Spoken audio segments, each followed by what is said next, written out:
Hello everyone, VG Sav here, and today I'm going to review my Scuf One Xbox One controller. If you haven't checked out my Scuf One unboxing, make sure to check out that video. The link is in the description below. It's actually the most watched video on my channel in a very, very long time. So make sure you check that out.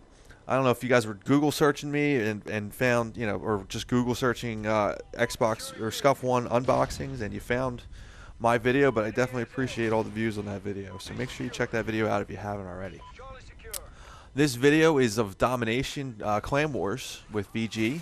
It's me, VG Carter, VG Nip, Kalujak, Snowdog, and Mike Honcho on one team. So we did pretty well, I'd say. We pretty much just held down the B and C flags and destroyed them from there. I think personally I went 47-17. Actually, far away had the most deaths on the team too. So, but you'll see me jump shot here and there a little bit with my Scuf One controller. You also see the amazing abilities of the hair triggers as you're watching this video. So make sure you're checking it out as I'm rambling on.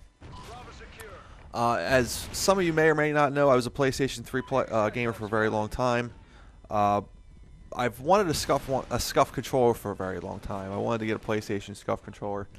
However, by the time I was ready to buy one, they were already pretty much announcing the Xbox One and PS4s. And when they announced the release date for the Xbox One, I pretty much already knew I was going to get an Xbox One. So I decided to wait. I did not want to spend money on a controller, that much money on a controller that I was only going to use for 3 to 6 months at the most. So I waited, and when Xbox One came out in November, I had to continue to wait a little bit longer. I was hoping the release would be a little bit closer to the release of the Xbox One. However, it was not. They didn't announce them that they were making them until February. That they were taking pre-orders for them.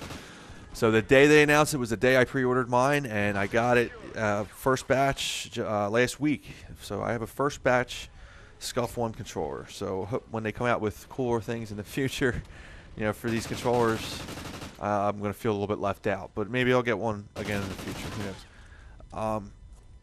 So anyway, I got the right stick. I got a longer right stick. I got the medium right stick. I got the Hulk green finish, which is actually very nice. It's a flat finish. I think the piece chipped off already, so I'm a little disappointed about that.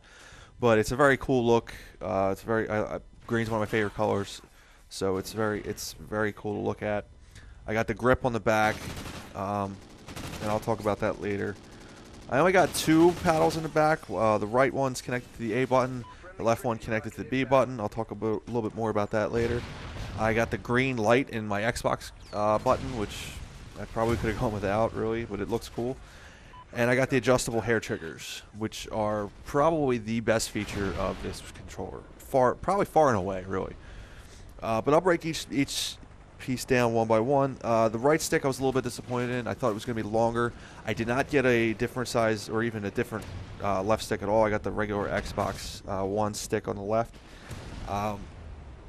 And the right stick, I got the medium-sized concave stick. I did not get a dome. I don't like dome sticks. I had dome sticks for a long time on PlayStation, and I never really liked them. So I got the concave one, and it was disappointingly a little bit shorter than I thought I would be getting. So if I had to do it again, I would definitely get the longer stick. I do like how it's rubbery, and it's definitely wider than the left stick. So I can actually use my PlayStation 3 control freaks on it. So I have my CQB PlayStation 3 control freak on it right now to make it pretty much as long as I wanted. Maybe even actually might even be just a little bit more than I wanted with the control freak on, but it's definitely better than what I got. The grip in the back, I probably could have gone without it. It's definitely a little easier to hold on to. It's definitely, if you're sweating while you're playing, the controller's not going to slip out of your hands. Not that that's really ever been a problem for me. Maybe it's because my basement's so cold and I don't really get clammy hands. But one thing that it did solve was on the left of the regular controllers, there's like kind of like a sharp edge. And I found myself getting a blister on my middle finger from that sharp edge on the left. So the grip definitely solved that problem. Like I said before, I only got two paddles in the back. The right one I really don't use much because it's only a knife button for me in Call of Duty. I've always played on a different button layout where the crouch is actually in the right stick. So I've always been, to help you drop shot basically. So I've always had the drop shot on the right stick, and my A button's always been my knife. Um, so I don't know. I mean, I don't know if I don't really use it as much as maybe I could if I maybe had it a different something else on that button. The left button's my jump button, or the B button, and I use that. I'm still trying to get used to it. I don't use it maybe as much as I should for spending as much money as I did on this controller.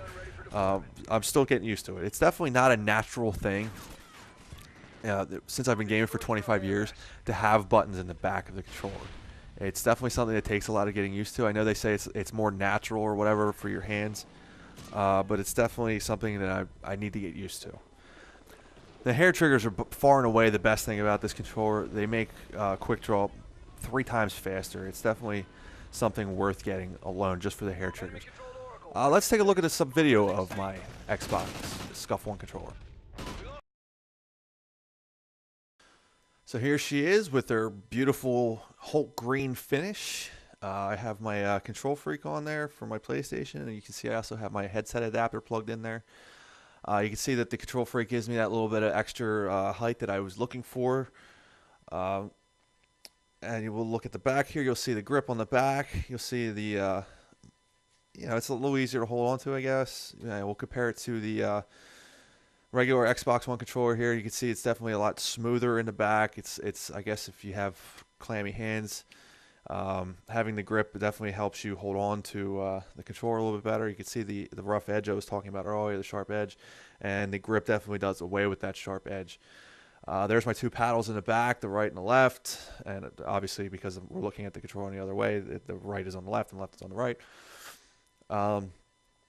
So my jump button and my melee are on the back there, and I'm getting used to it. We're gonna play with it some more. Maybe I'll even do a follow-up review later on, and I'll talk more about that. You can also kind of see how the headset adapter, it kind of intrudes a little bit. It makes the buttons a little bit harder to use, so it's definitely taking me a little bit more time to get used to. And there's the beautiful hair trigger. I love how little that button moves. I really do. It definitely, especially when you compare it to these regular Xbox One controllers and all that movement, it definitely makes your shooting and aiming a lot quicker. So my overall final impressions of my Scuf 1 Xbox One controller. When you compare it to a regular Xbox controller, the first thing you have to do is look at the price. The price of a regular Xbox One controller is $50 to $60. The price of the Scuf one is the one at least mine was $200. So was it worth spending an extra $140, $150 on? It's not a complicated. It's kind of a complicated answer. It's a yes and a no. The hair triggers alone, I would have spent $100 for easily. The hair triggers make so much of a difference. It's not even funny. I mean, it's at least 3 times quicker. It makes quick draw 3 times quicker. I mean, you're spitting out bullets before you even realize you're spitting out bullets half the time, and you're ADSing and getting more accurate shots with the left hair trigger. I mean, it's just the hair triggers I think are phenomenal.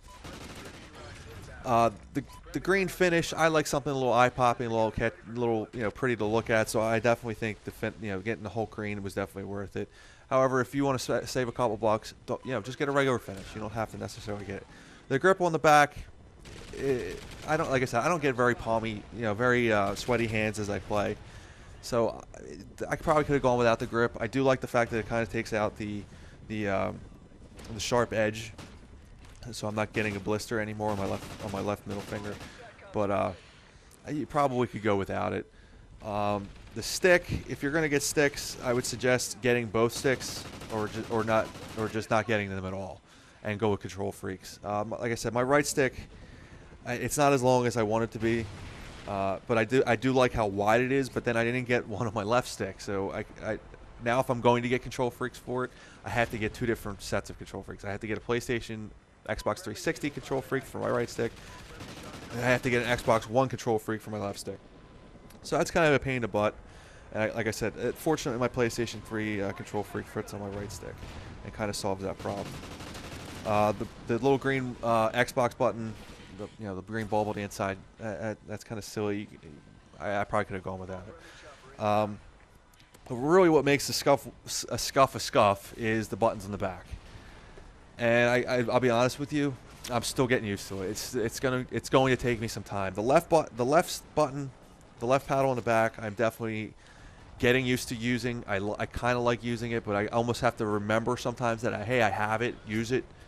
The right one, again, I only have melee on it, so I don't really use it at all. I don't find myself even wanting to use it. I'd rather just use, I don't melee much as it is. That's why I put the drop shot on my stick. I'd rather just shoot most of the times than knife anyway.